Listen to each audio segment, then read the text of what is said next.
Don't say it, don't say it, don't say it, don't say it, don't say it. It's a lot like John Wick. What's going on, everybody? My name is Michael Beer, and this is my movie review for the movie Nobody. Nobody came out in theaters this week, and I'm excited to talk about a movie that jumped into theaters because so many movies just push back because they're afraid of audiences being afraid of going to the theater.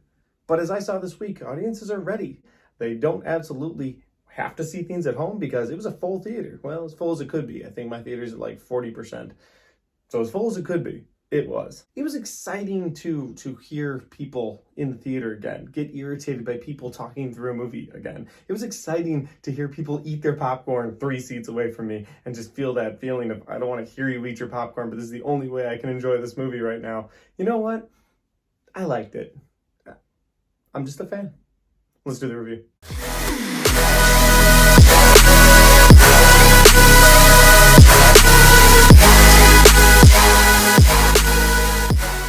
And so, guys, the movie Nobody is directed by this guy. Yeah, I'll put his name down there. So you've got a name, you've got a face.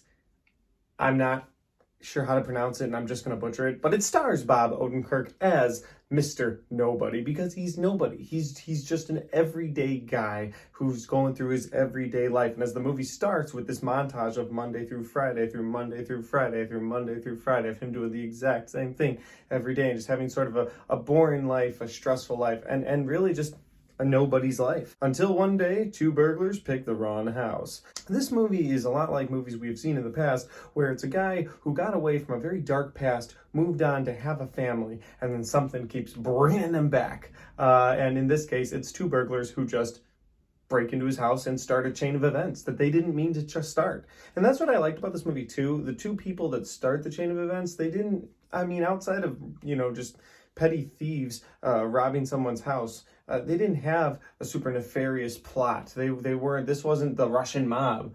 Although it does lead to the Russian mob, of course it does, because that is the mob in these movies that we have to take out. I don't know why. It's always Russian mobs. All the John Wick movies, anything starring Stallone, it's always the Russian mob. I don't know. I get that they're big, strong men, so if they send their henchmen after to kill you and you're able to beat all of their henchmen, it's like, wow, you are a big, stronger man than them.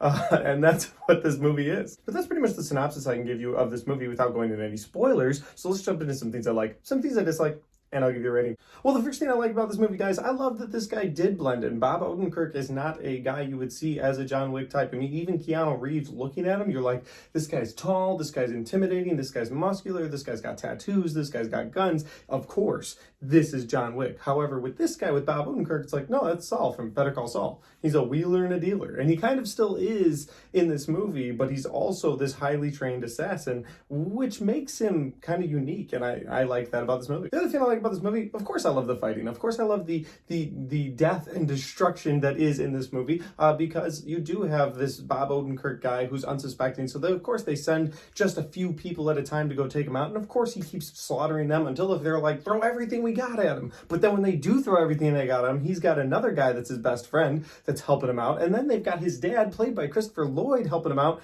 And that was just awesome. I loved that. Christopher Lloyd is a badass. What was the guy, 90? That's incredible. But then we gotta get into some things I dislike about this movie. And the first thing is, well, it is very much in the vein of John Wick. And I don't know if that's a negative entirely for this movie, but my biggest issue I have with it is the fact that, like, he does have gold bars in his basement. He does have a secret hidden away in his basement. And that's very John Wick-ish. And I just feel like whoever wrote this movie has seen the John Wick movies and was like, we can do something with this. We can change this just enough so that people think it's its own franchise. I like it. And that's fine, but even his friend helping him out, shooting a sniper to save his life a few times. This is the exact same thing that happened in John Wick 1, where Willem Dafoe had a sniper to save John Wick. So again, I don't know if that's intentional, but it seems like it. Well, and I guess the other thing I dislike about this movie is the fact that the story, the plot, there's not a lot of substance. What you get, what I explained earlier, that's a surface level, that's what you get. It's about a guy who leaves his former life to have a family, who gets drawn back into that world, and then now is back. And at least John Wick said it, but in this movie, it was just like, yeah, now he's back. Yeah, you might like the sequel, he's back, yeah. But with all that being said, guys, I gotta go ahead and give the movie this rating. That's right.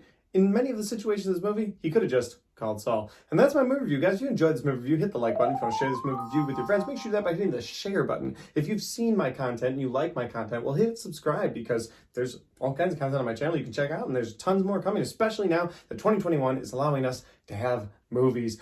I'm looking at you, Godzilla vs. Kong. I'm looking at you. And finally, guys, if you've seen Nobody and you want to talk about it in the comment section down below, well, let's do that. We can talk spoilers, talk about whatever you want. Let's talk about Nobody. Give me your thoughts, give me your opinions, and we'll talk about it. Thanks for watching. I'll see you next time.